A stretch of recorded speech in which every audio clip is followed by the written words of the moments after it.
Good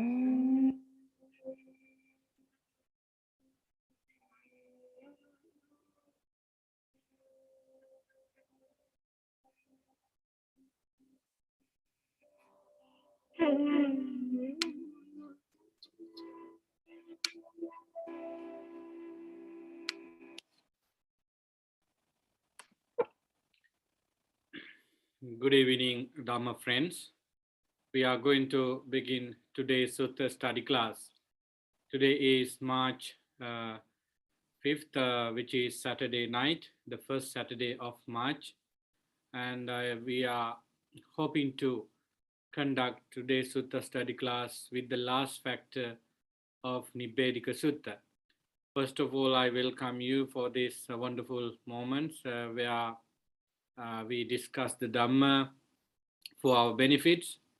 May you all enrich your Dhamma knowledge by this Sutta discussion, and may you be able to advance your mind from the level, from the experience you have to a super extraordinary state. With that thought in mind, I'm going to begin today's Sutta studies with the recitation of Namo Tassa in Pali and also in English.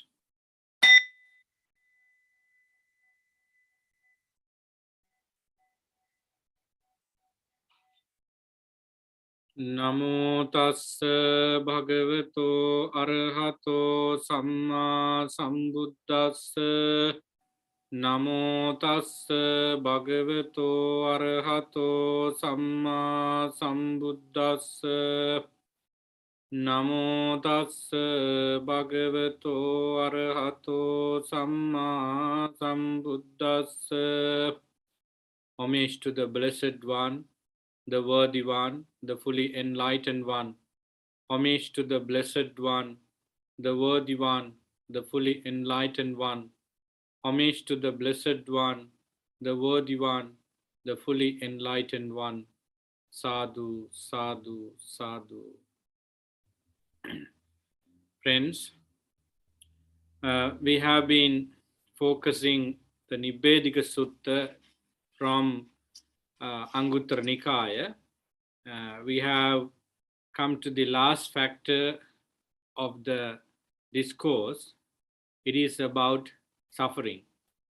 Dukkha, the very Pali word.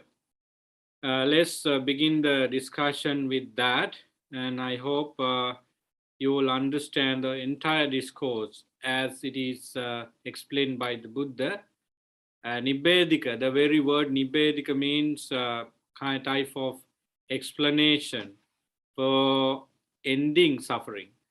In other words, when you break those important Dhamma elements into sub topics and categories, it's easy for anyone to understand different avenues and explanation, and it makes things easier for disciples to apply them.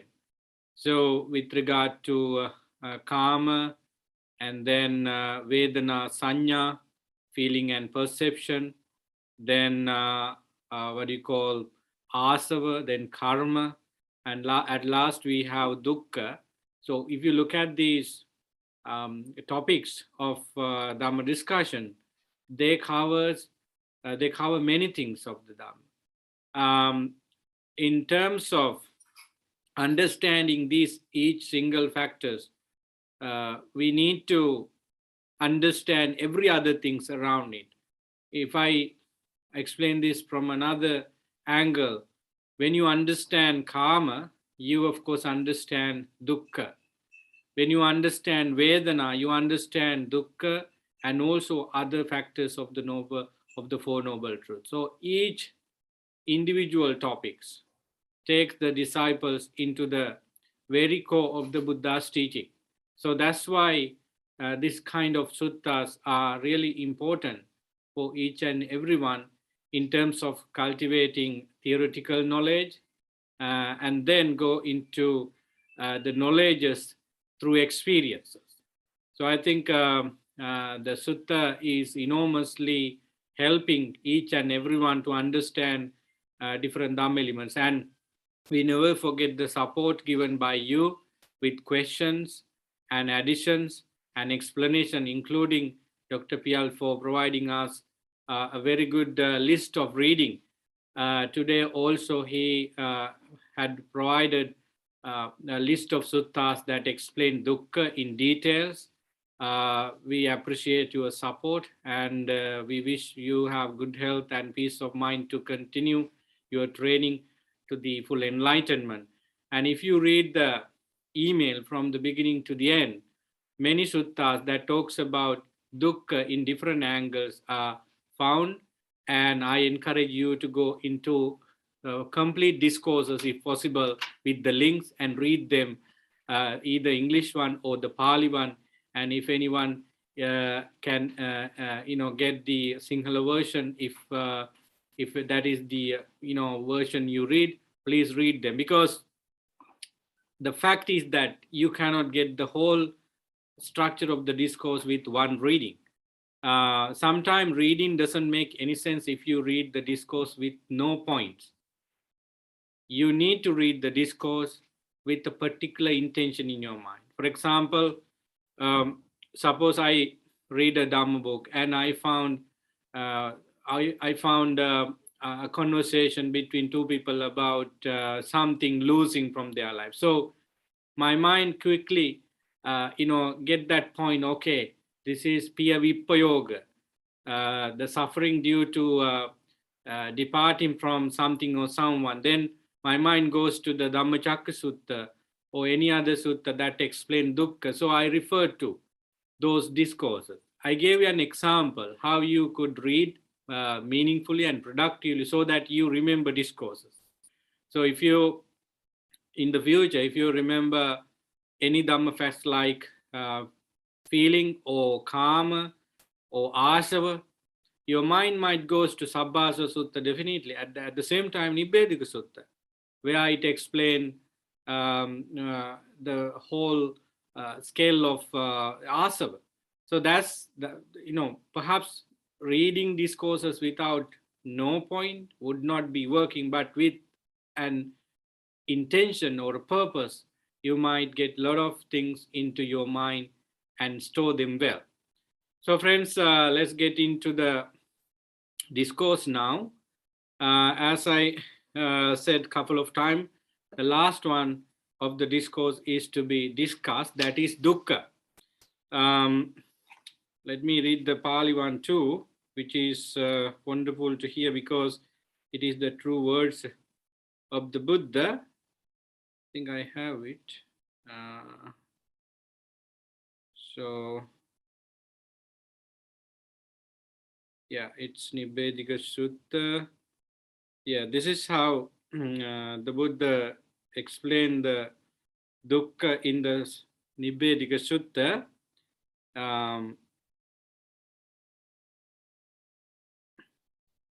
Yeah, so dukkhang bhikkave veditabbang dukkassa nidana sambhavo veditabbo dukkassa vemattata veditabbo dukkassa vipako veditabbo dukkha nirodho veditabbo dukkha nirodhagamini patipada veditabbo.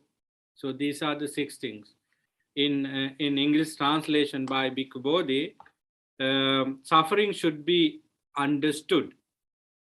The source and origin of suffering should be understood. The diversity of suffering should be understood. The results of suffering should be understood. The cessation of suffering should be understood. And the last one, the way leading to the cessation of suffering should be understood. If you remember the 6 things with regard to karma, vedana, sanya, asava, kamma, the same line is found here. Suffering should be understood. That's the first thing. It is equivalent to, I think some points at the beginning are equivalent to the first noble truth of the 4 noble truths. Suffering should be understood. Do you see the significance of that statement? There is nothing for us to do with the suffering. Only thing we can do is we can do with the suffering is understanding about it. Parinyayang parinyata. The Buddha did only knowing about it. The Buddha or Arhants never went to eradicate suffering, just taking the result, suffering itself. The eradication comes with the rising of suffering. If you you know do something for the rising of suffering, then the suffering is also stopped. So why do I say this? Because in a normal conversation, people practice Dhamma for eradicating suffering. The very statement is okay, but if we understand what exactly we need to do with the suffering. But when I questions people, they do not understand the significance of the statement or the meaning behind it. We cannot do anything with the suffering. Suffering is a result. Suffering is an outcome. Suffering is something produced already. So what we can do is dealing with the cause of suffering. So when you deal with the cause of suffering, you have, of course, dealt with the suffering itself. So that is why we see the significance of this statement. Suffering should be understood. Let's see. Birth is suffering, as you know. The jati dukkha in Pali, you find this many occasion in chanting, in Dhamma discussion. So that I think these Pali terms are very common to everyone. Jati dukkha, jara dukkha, vyadi dukkha, maranam dukkha, apye sampayogo dukkha, piye vipyogo dukkha. So these are the stages of suffering of a human being, if we talk about a human suffering. So the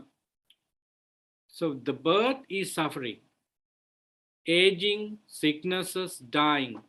No one should be there for us to tell that these are suffering, because we experience that. Relatively, it's difficult for someone to understand why birth is suffering, because if you have a fortunate birth, for example, if you are born to a luxurious family, which the family that has many things and no any sicknesses, these people are not easy, considered that they understand birth is suffering, because they have everything with them because of meritorious powers. However, the birth is suffering because of entailing suffering with the birth. Even if you are born to a very luxurious family or a very healthy and very popular family, you have to undergo the changes of your body. And 5 aggregates of clinging are the governing body of a person, so that there are changes happen in these 5 aggregates, so that you cannot do everything according to your wish, and there may be frustration, anxiety, and no one can stop aging, and then consequently the suffering out of those things. So even if you are born to a perfect family, you are going to have those stages of suffering. So basically, what the Buddha suggested us to do here is to understand each stages of suffering as they are. Relatively, seemingly, this is not difficult, but the question we should ask from us, whether we have understood suffering completely. It's easier for us to understand aging, sicknesses, dying, and other stages of suffering as suffering. But when we comes to the last part of the suffering, stages of suffering, that is the most difficult part to understand. Sankittena panchupadana kanda dukkha. To me, every stages of suffering well before that is being summarized into this one. Sankittena panchupadana kanda dukkha. Because just a birth of a being is a 5 aggregates for me, because for example, if I hear a birth of a child, and I at the same time with that I picture of the baby's body in my mind, and then there are respective nama dharma, the name part, or components of name in my mind with regard to the picture of the baby. 4 days ago, one of my friends uh, had a child that is his third. So he called me and said that. So it become a panchakanda for me. It is a panchakanda for the father and the mother as well, but they are not in a positions to think in that way. But at the end, it is a rising of panchakanda for anyone who sees the baby or anyone who hear about the baby. So at the end, in a summarized version, Sankittena Panchupadanakanga Dukkha, every stages of suffering is included into the last one. If I take another one, then you understand it better. Suppose aging, right? So when I see my hands as changes, like my skin is going to die and some injuries are there, maybe pain is here. So how do I feel it? How do I feel it? Because my body is painful, and it is kaya pottabba, and then the body consciousness, and it happens, contact happens in my mind. So that's why I feel that pain. So that feeling of pain is well taken by the mind and develop ideas over that. So Panchakanda, along with attachment, if I am not an Arhan, arise there, and it is a suffering for me. So with regard to that, each of these stages of suffering, such as birth, aging, dying, not getting what you want and getting what you do not want, sorrow, lamentation, pain, grief, and everything could be included into Sankittena Panchupadana Dukkha. In short, what suffering is, the 5 aggregates of clinging. Just aggregates are also suffering in some discourses, because for average mundane people or living beings, these 5 aggregates are taken as I, me, and myself. So that not only the attachment provides us suffering, but the very fact that attachment is produced are also called suffering or dukkha. So I think you understand the first noble truth with regard to all these stages, especially Panchakanda. That is the point. If you look at the entire teaching of the suffering as the first noble truth, you can see that the physical suffering are discussed thoroughly in details as well as mental. So both should be there. Otherwise, it's not completed. Physical suffering is well taken by the person from his or her mind, so it becomes a mental suffering then. So Arahants and the Buddha had the physical suffering, aging, and what else? They could not die because of their enlightenment, full enlightenment, but there is parinirvana, and other suffering, other physical pain was there, but they did not have any mental suffering, sorrow, lamentation, pain, grief, and attachment to 5 aggregates, because they have eradicated those qualities of mind that bring suffering. However, they had physical suffering, but they were considered as only feeling, as only something mental, because their mind is pure. But for average people, we can see that both physical and mental suffering are discussed. At the end, physical suffering is only 5 aggregates and attachment to 5 aggregate. And when we talk about attachment to 5 aggregate, it is of course suffering. That is the first thing we need to know. And what is the source of origin of suffering?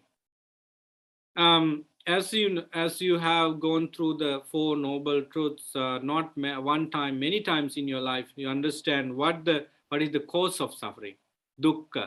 What is the cause? What is the how dukkha come into existence? It is said here, craving is its source and origin. Tanha. Tanha has been categorized into 3 as Kama Tanha, Bhava Tanha, Vibhava Tanha. I saw many people struggle to understand Tanha when it is divided into 3 because of many reasons. Because sometimes people do not understand these terms like Bhava, Vibhava. Sometimes they are to understand normal suffering that people can easily see, that is all. So anyway, I think to begin with, understanding the cause of suffering as tanha is quite enough for someone to go with, because tanha is the gluing nature of our mind. Is like it just like delightness over seeing, hearing, tasting, smelling, touching, and thinking. If you go to Dhammanupassana section of Satipatthana, where the Buddha talks about the Four Noble Truths in details, Buddha clearly said that where tanha rises, it is in the eyes. The eyes are not responsible for it, but the place where suffering is created is the eye, chakku ayatana, sota ayatana. And in the 6 senses, these craving arises with the participation of mental and physical thing. Nama Rupa is well connected there in the senses, so that craving arises there. So basically, if you understand craving is the main cause, or the total whole cause of suffering, I think that makes sense a lot. There you have a chance of getting into details of tanha. If I briefly explain kama tanha, it means desire for sensual pleasures. What you see, what you hear, what you taste and smell, touch and think are well grasped, and you wish for that. So, and you are waiting for that. And there is always delightness and enticing feeling for sensory experience. So that is what is called kama tanha, basically. When we go to bhava tanha, now it's deeper and not the meaning is not clear that, like before, like kama tanha. For me, no matter what the commentary says, for me the bhava tanha means the existence of sensual pleasures. I wish to exist, I wish to live in the kama tanha further. That is called bhava tanha. Bhava, the very word, very Pali word bhava means is, am I, and something like that. So that is the basic meaning. So bhavati, the Pali word as a verb, shows how bhava tanha comes.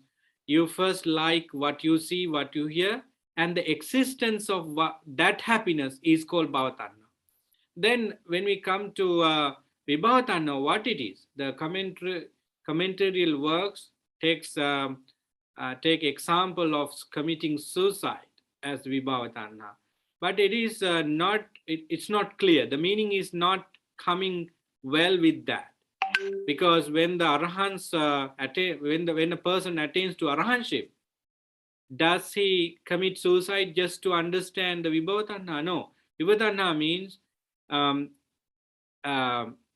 non-existence of something you something you like. or something you dislike. Sorry, something you dislike is there, and you do not wish to you do not want to keep it. Vibhava tanha. So what? For example, suppose you have bad feeling, then you make a wish or desire in your mind to get rid of it and have pleasant feeling, which is vibhava tanha, because the current conditions you have is not giving you much pleasure, so that you are trying to push that or negate that unpleasant feeling and get would like to get the pleasant feeling, which is a desire.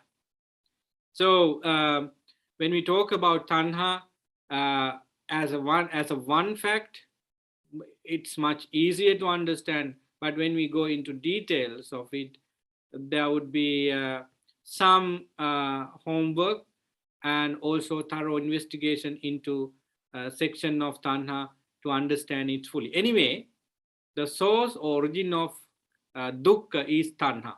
In Dhammapada, it is said, I'm just recollecting that stanza. Tanhaya jayati soko, tanhaya jayati bayak.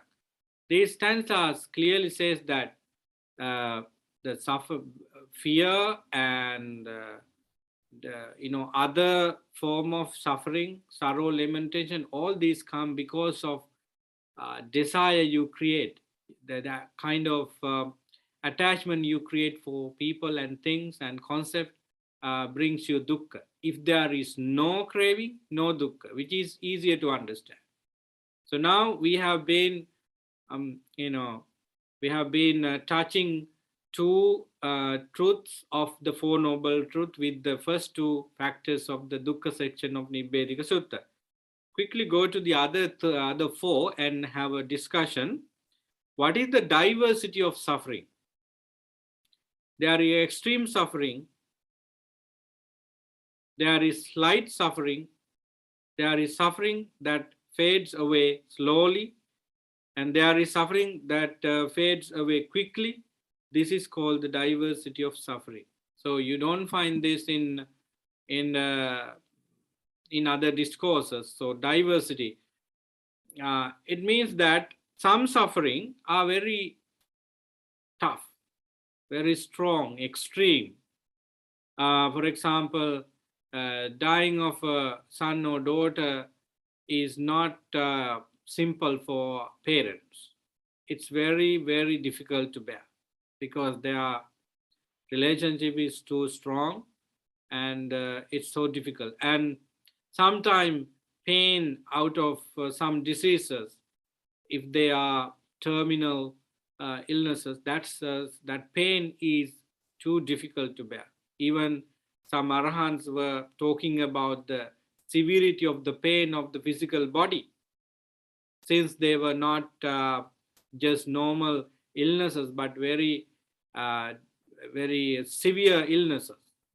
So then how can an average person who doesn't develop his mind or her mind bear that pain? So some suffering, whether they are physical or mental, are severe, very extreme, very difficult to bear. And then some suffering are light, extreme, light suffering, slight suffering. We can understand this, that this type of suffering go away from us within couple of minutes or hours or days maybe. So that kind of suffering.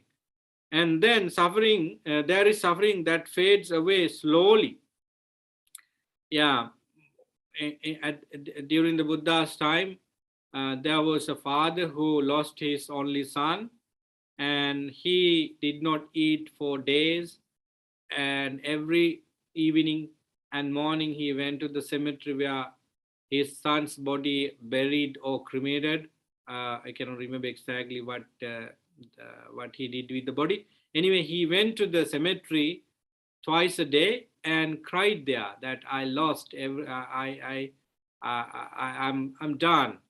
So that shows how extreme suffering exists in human. Sometimes this kind of suffering slowly goes away from people. If you if your loved ones die and you keep it in mind for years, still the pain is coming even after a couple of years because of that strong relationship. It depends on the strong attachment. And then some suffering fades away quickly depending on the level of attachment. So this is called the diversity of suffering. Then we go to the next one. What is the results of suffering? Here, someone overcoming by suffering with the mind obsessed by it, sorrow, lamentation, sorrow, languish, and laments. He weeps, beating his breast, and becomes confused, or else overcome by suffering with a mind obsessed by it. He embarks upon a search outside, saying, "Who knows one who two words of putting an end to this suffering?" Suffering, I say, results either in confusion or in a search. This is called the results of suffering. When suffering is manifested in our mind, in our life, the reactions we have is different. Some people, if they have knowledge about suffering, they react to it in a way. They do not cry, they do not go out and express it openly because they have kind of control on over it. But some people who have strong attachment to things and people and family members might express it with the words and parideva, the Pali word we use. They cry with by beating their hands on chest and head, and they lie down and they do not eat. So there are different ways that that people the expression of suffering. It depends on people. It depends on how you understand life. So that is the results of suffering. And if we go into other aspect of suffering, results of suffering is multitude, right? If we understand this based on Paticcasamuppada, if you have suffering, any of those suffering over and over, you create nothing but causes of suffering again. Those ignorant people who suffer from various causes create anger about them as well as other people, right? Aging is a suffering, as you know. When some people experience aging, they make new cases with family members. They do not listen to others. They, of course, hate others. Perhaps they fight with children because the fact that they cannot do anything because of aging, but they are jealous about some people. And suppose someone who is sick in the hospital bed, if he or she had not practiced patience and other Dhamma elements, he would angry with doctors and family members because of some delay of medicine and visiting and so forth. So out of those suffering stages, people create more suffering, more causes of suffering. Anger might arise, hatred might arise, and desire we create in our mind to be away from that particular suffering would be a cause of suffering again. For example, if you do not know that this aging and sicknesses, sorrow, lamentation are realities of our life, we cannot escape from that as long as we are in this life. You might create new cases yourself or with anyone else. But what the Buddha said clearly is that you cannot avoid these stages of suffering as long as you continue to get rebirth, continue to go on the samsara. You are going to have those suffering. But if you understand how this suffering come into exist, and which helps beings experience suffering. Now you take measures to stop the cause of suffering. So when we talk about the results of suffering, suffering itself creates some result, same results, and it goes on and on. Okay, now we go to the next one. So now we know what suffering is, and the origin of suffering, and diversity of it, and results of it. Now, having known those important factors of suffering, we talk about the cessation of suffering, because no one likes suffering. No one wants to be suffered. From the lowest realm of beings to the highest realms, they have suffering. Depending on their merits and skillful nature, the level of suffering they experience would be different, but fundamentally they all have suffering, because they are to reborn. So that everybody, if they have enough wisdom about the suffering and also cause of suffering, try their best to seize it, to stop it, to end it. In the third noble truth of the Four Noble Truths, we find this important statement of the Buddha, Asesa Viraga Nirodho, without any fraction of craving. The cessation of suffering is what I talk about in the third noble truth. There, one has to see the relationship between Pacchaya and Hetu, causes and also their results, reasons and their effect. So, with regard to the fourth noble truth, how do we see suffering? By seeing the dependent origination. When you see the dependent origination, it means you worked on how suffering arises and put your full support and strength to stop it. So everything is discussed in the third noble truth, especially the theory about cessation. But when we comes to the fourth noble truth, that is the place where we station ourselves in order to cease suffering. If you look at the Four Noble Truths, suffering should be understood in three, and the causes of suffering should be eliminated, and the cessation of suffering should be achieved, and the path leading to the cessation of suffering should be cultivated. So, in order to understand the first one and do with the second one and also the third one has to live in the fourth noble truth. If one lives in the fourth noble truth, the first three, such or noble truths are done clearly.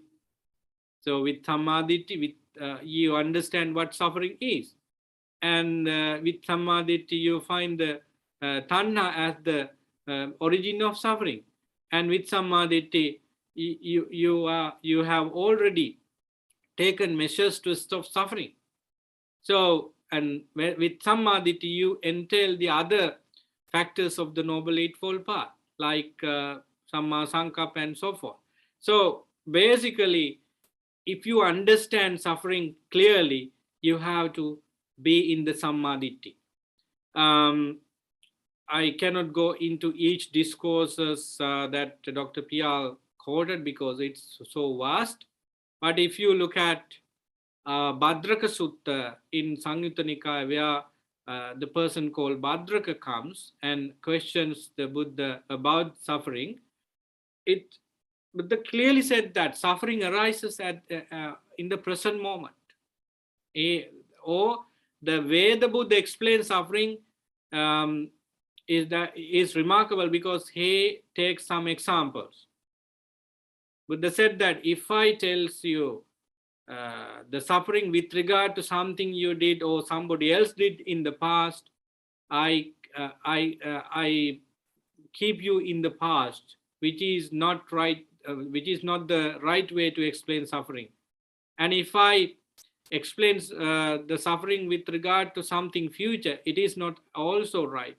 But let me teach you suffering being in the present moment, because I am here and you are there. That's how Buddha started. What does it means to us is that suffering is arising in this present moment. Because if you look at the past is only a memory in your mind now. What did you do yesterday? What did you do this morning, in the afternoon, today? They are all memories in your mind.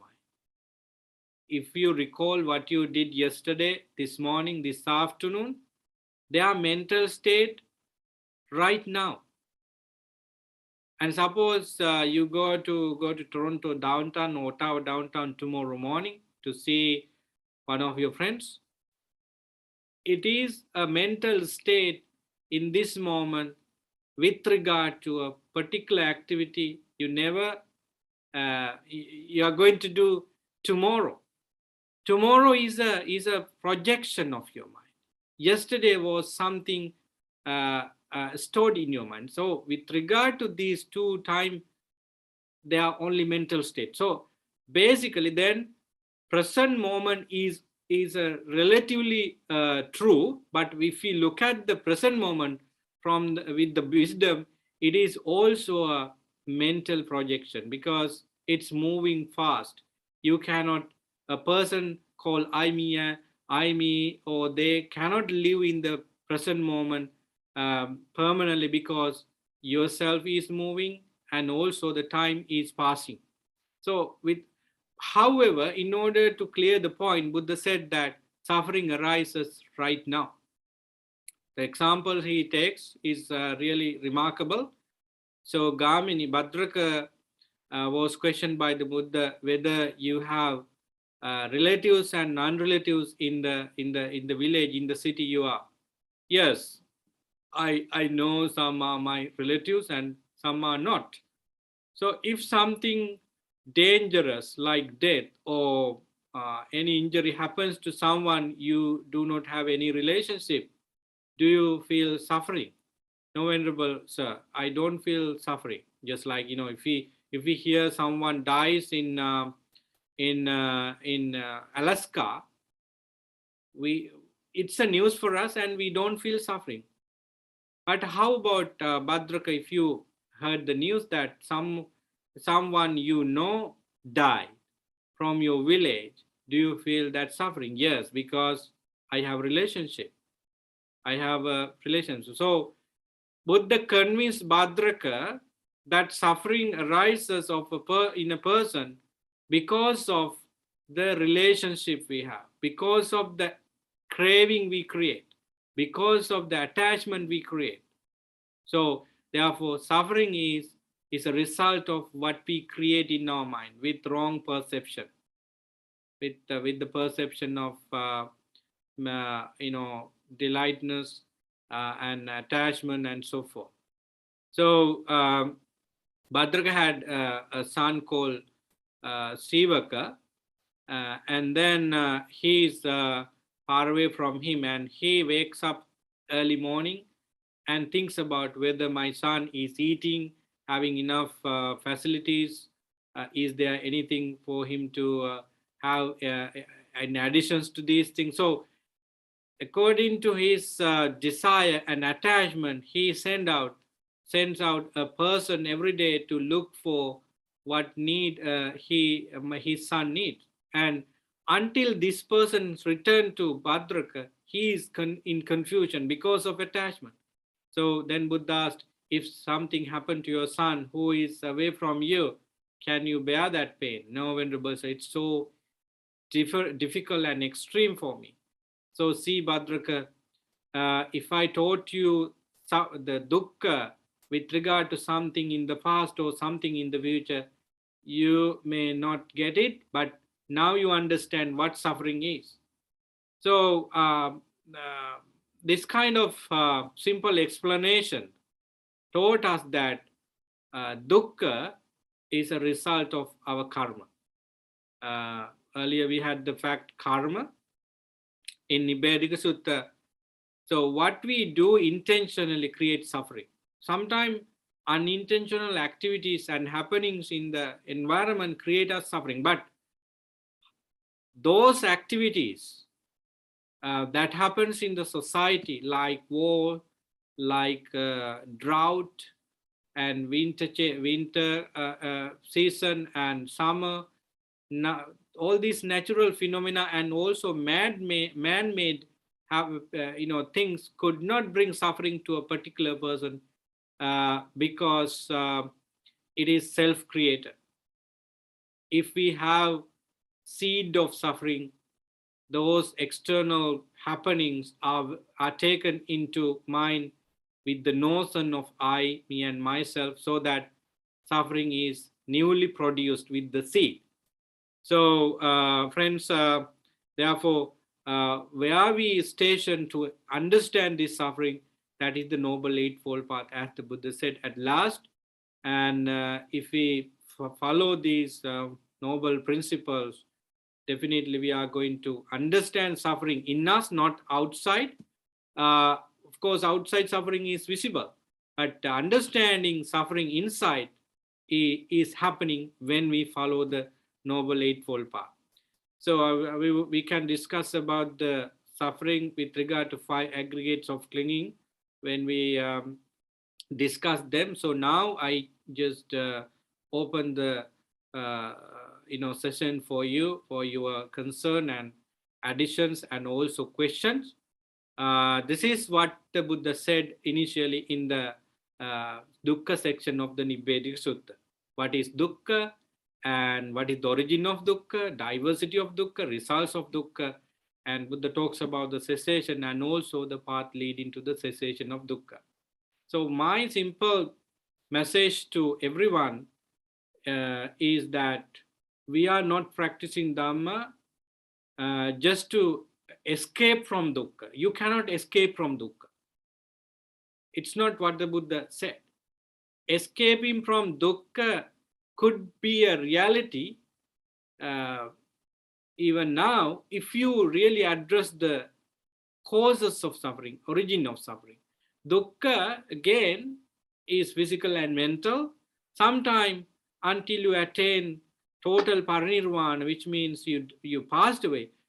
If you are an arahant and you pass away, physical suffering exists for you, because since you have come to this life, you experience aging and other form of changes of your body, so that dying could happen for arahant, so that you experience physical suffering. But since he or she has liberated his mind from attachment and craving and ignorance, he is not worried, or she is not worried about those physical breakaway. So it is amazing to think that one can transform his or her mind into this state by living in this life, so that he is not producing any future birth, which entails all kinds of suffering. So friends, now let's have a discussion so that we can understand many things. Yes, I think we have a question or something in the chat inbox. Yeah, this is what it is. Kind sir, do we know who the original audience was for this sutra? I am wondering if knowing this would in any way convey valuable information for us to integrate into our practice. Let me read it again. Do we know who the original audience was for this sutra? You mean to whom the Buddha explained this sutta? I think that's what I mean. I understand. Actually, this sutta, if you ask the question, who the monks were there, it's unknown. If you go to the beginning of the discourse, let me go. I'm at the end still of the discourse. Yeah, bhikkhus. So we don't have name of these bhikkhus, but it's a group of bhikkhu. It's a group of bhikkhu who are there 1409. Let me check 1409.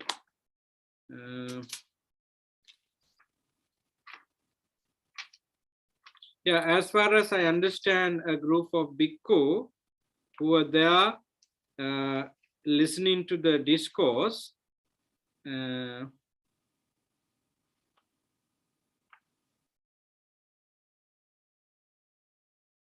Yeah,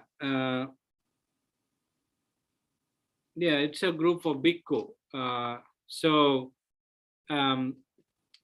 basically, in many occasions, the Buddha delivered the Dhamma to bhikkhus because they were around the Buddha. Sometimes we find bhikkhunis and also lay people, but relatively the number is less. But the message is not only for those bhikkhus in front of the Buddha, it's for everyone. So I can sense why you ask this question, because this is a very important discourse which has many profound Dhamma elements. We can sometimes think that suttas like Sabbasa Sutta and other deep suttas are taught by the Buddha only for those disciples who had done some homework. They had to understand some concept of the Dhamma into a certain extent in order to absorb this kind of very analytical, deep Dhamma elements. So I think that might be another reason why you ask this, because in order to remember these steps, one has to have some organized mind. In my view, people in those days have that ability. Many people had that ability because they did not have any devices like we have. Today, we have given responsibility of remembering to those devices. We do not write, we do not, those days people did not have any of those things, but their skills to remember is so much. That's why Sutta Arya Savako, the very word comes Sutta Arya Savako, because they listen to and remember at the same time.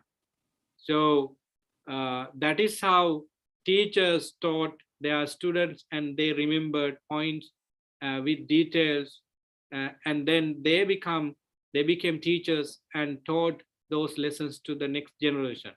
So I think those bhikkhus were well advanced in training, so that Buddha delivered this very analytical discourse called Nibbedika Sutta with 6 points. Yes, Dr. Pial, you raised your hand. When you talk about dukkha, there are 3 types of dukkha Buddha said in one of the sutras. That is bodily dukkha, that is dukkha dukkha, viparinama dukkha due to change or impermanence, I guess. The third one is sankhara dukkha. So, but in a sense, like bodily dukkha, body doesn't feel the dukkha, only the mind feels the dukkha. Like body doesn't know. For example, we add 1 arrow, like the Salla Sutra, we keep adding more arrows. There's 1 pain, we keep adding more arrows. That can be avoided. So in other words, in other way, you're saying all these dukkha, viparinama, as well as bodily dukkha, dukkha dukkha, all belongs to, at the end, is sankhara dukkha, the thoughts, right? We clinging. Sankitena panchupadanaskanda. So we get clinging to the aggregates is dukkha. Although it's bodily dukkha, it is not, basically it can boil down to the sankhara dukkha eventually. That is where the problem is it? Yeah, I think that's true. I think this categorization of dukkha into 3 as dukkha dukkhata, sankhara dukkhata, and viparinama dukkhata is because how people initially understand. And as you said, you are right. At the end, if all these pain and suffering due to change are in mind, as the way people perceive it, the dukkha rises as sankhara, And if one understand, these three types of suffering and work on that, he doesn't have any dukkha at all. But I think the reason why the Buddha categorized in this dukkha into these three, because he look at the society, he look at how people react to it, and that's why he categorized dukkha dukkhata, because a lot of people understand suffering when things go wrong in their physical health and also normal behavior. So war is a suffering, and dying is a suffering, sicknesses is suffering. For Arahant, it's not a suffering. It is a form of change of the physical body. It's a kind of imbalances of elements. When we talk about fever, for Arahant, it is a imbalances between Patavi Dhatu, Tejo Dhatu, and that's how Arahant take. But those who haven't gone that far understand it is a suffering. I think from people's perspectives, Buddha categorized these three types of suffering. For a individual who understand suffering in details, I think they find out everything is created by mind, as you quoted Dhammapada verses and also other important elements in the email. Everything is depending on how one understand life.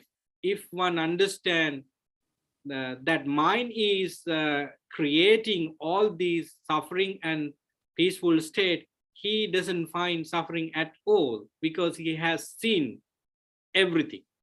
My feeling is that this categorization of dukkha dukkhata and viparinama dukkhata are because of people's different perspectives in normal average world. Because Buddha wanted to take people into the sankhara dukkha or dukkha based on panchakhanda by teaching them the normal suffering. So see, you are experiencing pain due to changes of your physical body, and aging and not getting what you want, they are also suffering. So this is because of, even Bhadraka, if the Buddha talks about the 5 aggregates of clinging directly, in my view, he does not get the point. What the Buddha saw his mind that if I talk about some death or any problem, someone he knows, he understands what suffering is, right? I think there are such implications. What you said is right. Pain as a suffering, and also viparinama. Due to viparinama, there is suffering. They are all about sankhara, because of sankhara, because of 5 aggregates of clinging. Of course, yes. But this categorization, I think, is being done by the Buddha for the help of those people who do not come to that level of wisdom. Actually, in the dukkha Arya Satya, jarapi dukkha, vyadipi dukkha, all these dukkhas are there. And in my personal understanding, it is enough to mean the whole aspect of dukkha. It is enough for us to have sankittena panchupadana kanda dukkha. If the Buddha said only that one, I think many people do not get what this dukkha means, because understanding 5 aggregates as they are is not that easy. I have experienced some people come to temple for Sila program, and they have been very good, kind devotees for us for long time, but they are still unable to get full understanding of Panchakhanda.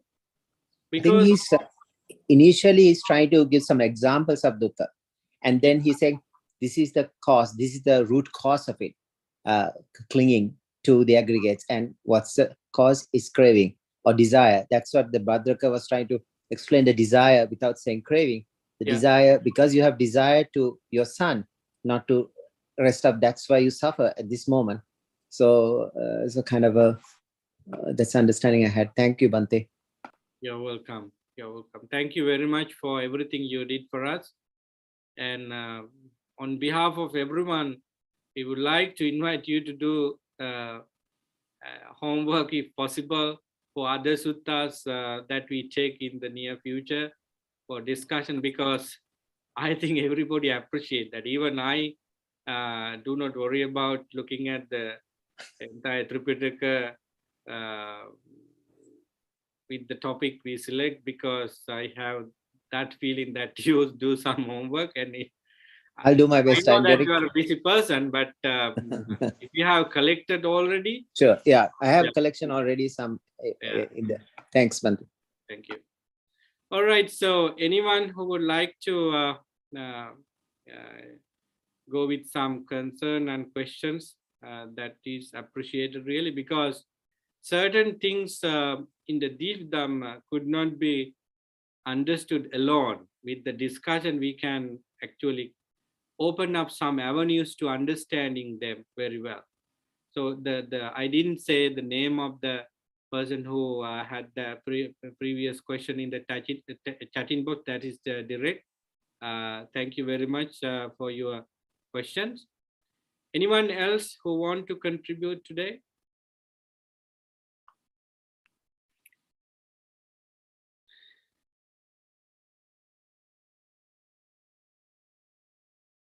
It is for sure we have to look at ourselves in order to understand the suffering, dukkha.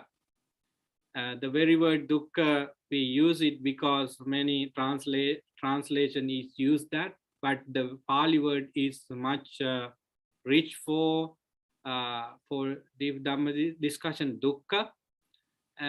Sometimes people would like to use unsatisfactoriness, because some people argue that the very word dukkha in English doesn't mean a lot about what the Buddha mean with the word dukkha. Anyway, we are not in academic setting.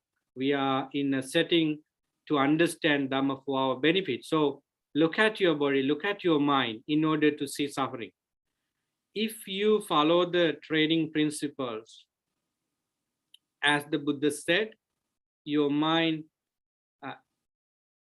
experience some sort of release from creating new big suffering. And that creates you some trust on what you follow, so that it would be easy for you to keep your mind out of some troubles, out of some severe craving and attachment. It reconfirms you that you are on the right path. So with the with such training, you slowly go forward. According to Ganaka Moggallana Sutta, this is a gradual training. Gradual, you are gradually practicing those principles, and the results comes gradually to you. So you have been a teacher for you now, because you test yourself those Dhamma. So you deal with the suffering. Suffering has not stopped completely. It is coming, it is going, it is coming again. But at the same time, you find solutions to those mental and physical suffering in your own, with the support of Kalyana Mitta. I think there is assurance in you now that you can gain wisdom. In other words, you can attain nirvana. That is very important, friends. Buddha wanted us to have that. He never bound us to himself or any other particular outside person with blind faith. He wanted us to be empowered with wisdom and knowledge, so that if you are looking for the solutions to suffering which you as you experience, just look at your mind. That's what we have been discussing. All this Nibbedika Sutta is giving us a map of getting out of suffering. It's a kind of direction for us. So in each, at the end of each section, Buddha said that how to become a noble person. If you understand these 6 things of this particular Dhamma fact, you are going to be a noble person, which is a very nice thing to hear.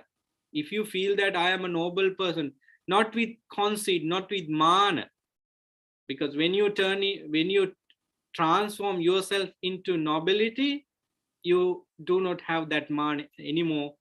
Even if you have it, it is less, which is not in active mode, because majority majority in your mind is inclined into peaceful state of mind. You are inclined into nirvana in a particular way, so that even though those root causes of suffering exist, they are in a inactive way, so that you feel that you are such a good person, which is encouraging you. Yes, Dr. Pia. You talk about the cause of suffering is craving, obviously, but there the kamatanna, bhavatanna, vibhatanna. I know kamatanna is kind of pretty much obvious because of the kama loka, the senses, the five senses, maybe clinging to desire, but of the sensory experiences. But bhava and vibhava, is it an extension? You kind of put in a way like it's the extension of kama tanha, bhava and vibhava.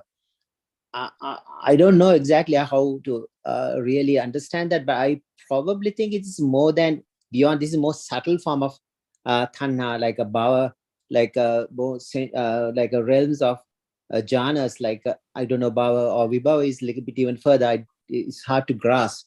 Maybe it is the extension of karma. I'm not really. Derek, do you have any thoughts on this? Karma and bhava and vibhava. Is he there? Yeah, Derek is there. Until Derek gets ready, let's talk about it. Yeah, when we take karma, Buddha has emphasized a lot on that as one of the major things for anyone to surround in samsara. Look at 5 hindrances. Look at other set of unwholesome state, as the Buddha said. The emphasis on karma is very much. Karma is with regard to sensory experiences, so that is the beginning of the problem. And bhava and vibhava are all around karma tanha. So as you said, it's a type of extended version of karma. I mean, when you have karma tanha, when you have karma tanha, which means delightness or desire for sensual pleasures, and when you are living in that, you don't want to end it, so you expect a type of prolonging existence of those karma. I'm sorry, I believe I would need time to consider your question. Yeah, that is from Derek. Yeah, so when you have karma, desire for sensual pleasures, you are expecting it next time as well. You want to, enjoy it over and over again. You expect type of existence of it. If you look at the direct translation of bhavatanha, desire for existence, and vibhavatanha, desire for non-existent. They are all based on desire. Desire for sensual pleasure, desire for existence, desire for non-existence.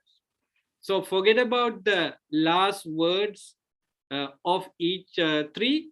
The main basis is desire, tanha. They are all about tanha. So I think they are cycling, conjoined with the fact tanha, so that when one attains to either any state, sotapanna or sakadagami, anagami, arahantse, they have cut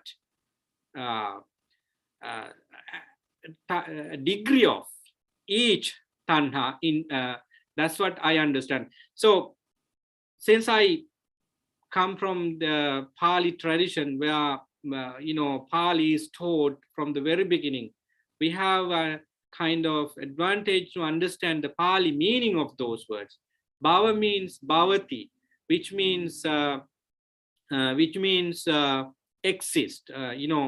Bhavati is the verb used for singular term like Buddha, Buddho Gacchati, and Venerable Sariputta Chankamati. So Chankamati Gacchati is the present tense singular verb, and Bhavati is the same as Chankamati. It means the Venerable Sariputta is in that action. Buddha is in that action. So I'm not a scholar on linguistic, but I can understand the meaning that it talks about existence of something in the present moment. What is existing in the present moment with regard to this particular second term is craving. So you develop desire or craving for seeing, hearing, tasting, smelling, touching, and you are expecting to continue it without any change is called bhavatanha for me.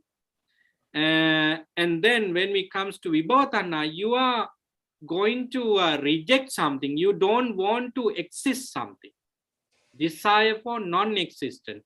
You create a desire in your mind not to have, which is not the Dhamma. So and they now when you at a certain like kamaraga is kind of gone as a certain like a fetter at certain stage, like that sotapanna, anagami, arhat completely gone by anagami. So kama tanha should not be there at that stage, because I mean technically I'm saying so kamaraga, but there is a bit of tanha, I guess, still desire, craving, rupa raga, arupa raga. So the rupa loka, so that that be the rupa loka, like the jhanas or arupa jhanas? We are having a bit of subtle desire at that level after anagami. Maybe are they talking about the bhava or vibhava? I'm just speculating. No, you're right. When we call kama bhava, rupa bhava, arupa bhava, and this we have people have desire for kama bhava, rupa bhava, arupa bhava. Of course, when we talk about the essence of anagami, we talk about kama, rupa raga, arupa raga, and those terms represent the entire teaching of rupa bhava, arupa bhava, and so forth. Yeah, I agree with that. So it's not a kind of difficult to understand, because those rupa jhana and arupa, especially arupa jhana, those states are not that cleared until we get into either by reading even the Abhidhamma. We are not in a position to get the full picture of it. Anyway, what you said is sense to me as clear as it should be. Yes, when we talk about those anagami state, they have desire for those subtle states, rupa raga. They still desire for some type of rupa and arupa. Let's talk about these two. Rupa means anything belongs to material. Arupa means anything belongs to not rupa, but look at akasananchayatana, viññānañchayatana, akiñcaññayatana, nevasaññanasana. To attain to those absorption, one never takes a material object. They take immaterial object. Just space is an immaterial object. In your mind, you take this concept called immaterial akasa, space, and it is a infinite. Your mind is expanded on the space limitlessly, and it is not a material object. Even the asasa passasa, in and out breathing, is a material object. Why? The air element is manifested with the support of the other three elements, which means the essence of materiality. So even air is a material object. So with material object, you can get only rupa jhana, first jhana, second jhana, third jhana, and fourth jhana. And arupa jhana, starting from sphere of space, is taken with the arupa object. So I think when we come to Anagami's experience, he has this desire in a subtle way for rupa, because he has avidya on top of it, in not like average person. That should be understood. Sometimes people think that avidya is there for Anagami, but not like average person, not like Sotapanna or Sakadagami, but in a subtle level.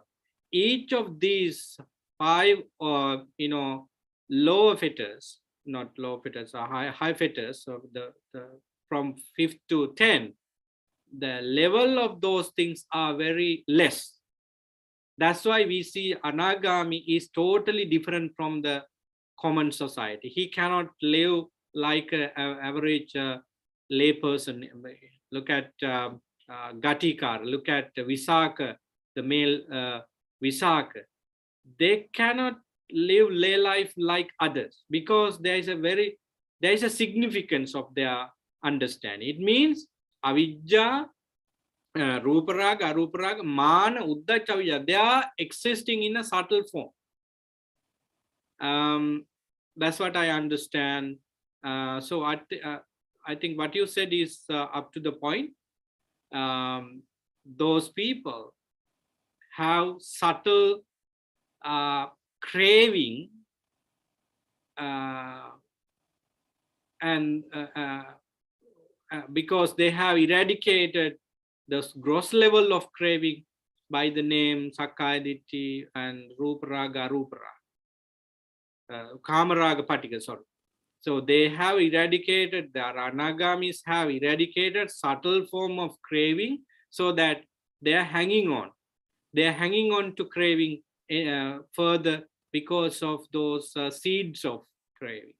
I think Ruparaga, Aruparaga, and other form of fetters are just only seed of, suffering.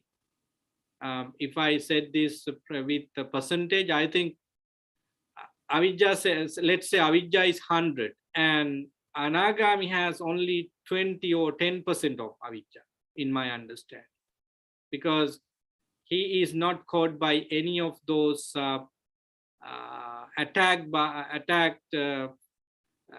from sensual way. He cannot, he never appreciate any form of relationship. He has gone beyond all these levels. Actually, he is near the door of full enlightenment, so that he has only 10 or 15, maybe 5% of ignorance, and also mana. His mana is insignificant.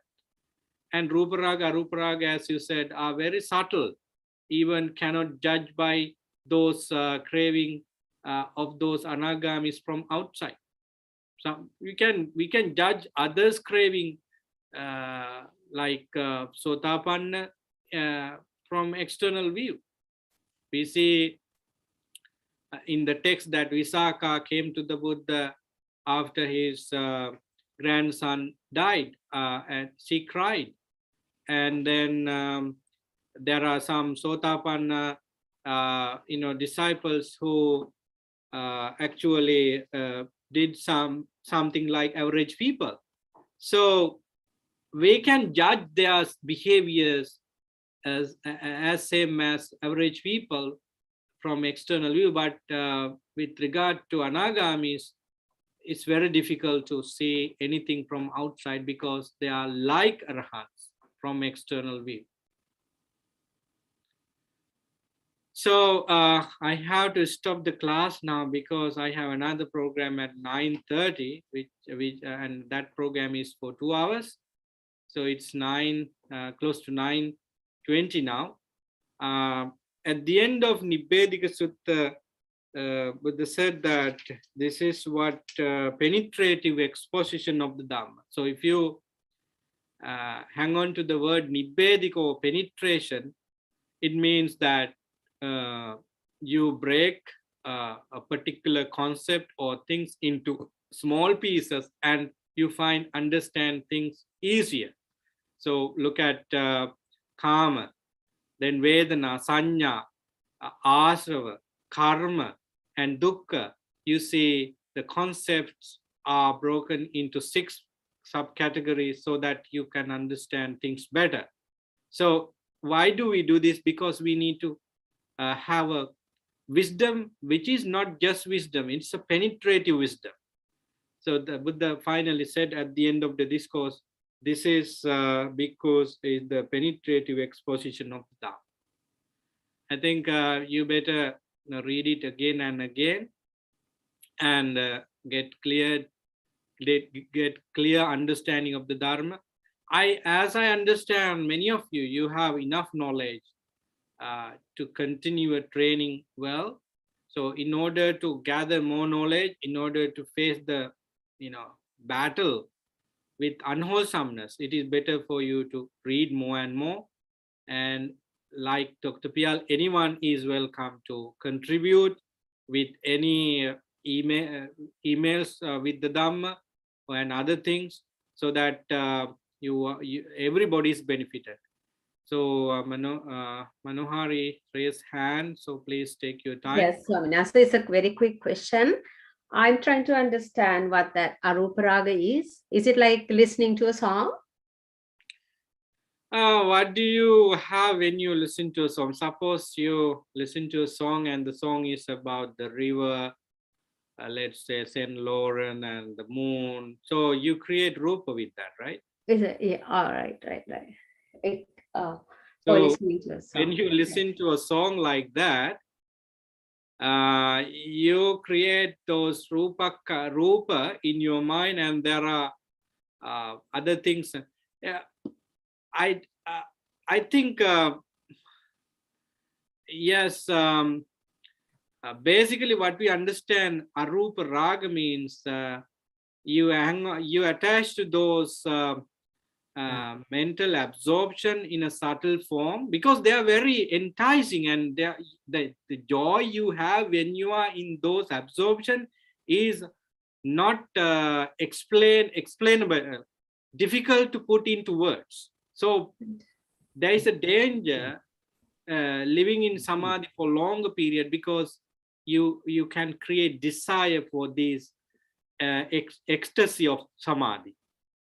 Right. That's why Buddha asks us to see their impermanence and unsatisfactoriness, and also non-self of these samadhi experiences, because you hang on to for a long period of time and ended up in Brahma realm, which is part of samsara.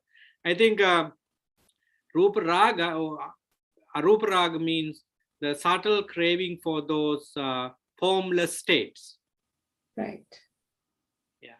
Like once again, like exist in another Brahma kind of a world. Actually, before we get into that, we mentally exist in those. Mentally, yes. Yeah, it is a form of mind that we hang on to. Right. It's non-materialistic, kind of, not exist. Yeah, I think that division, I don't know whether that division is right or wrong for this at this moment, but okay. They are also included into 5 aggregates, because Rupa or Arupa, when we decide Rupa, it means that we have decided Arupa as well. Arupa experiences are included in Nama section, because right. When you when you take the concept called Akasananchayatana, it is, how do you know space in your mind? It is, you need to have Vedana, Sanya, Chetana, Passamanasika components of your mind. So each and everyone has to go into the 5 aggregates. Right. Yeah. Okay. Thank you. Thank you. So that's the end of today's Sutta study class. Thank you very much for your contribution and also participation, and thank you very much for your questions and concern. In the chatting box, you chat with some questions, so thank you very much. Next sutra, do you have a topic for next time or not? No, yet?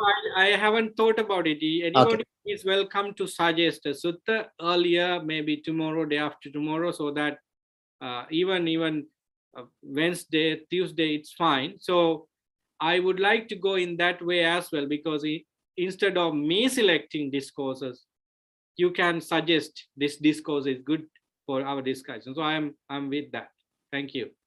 So thank you very much for your participation, and may you all have Dhamma in you with these new discourses. May you be able to enrich yourself with Sila, Samadhi, and Panya.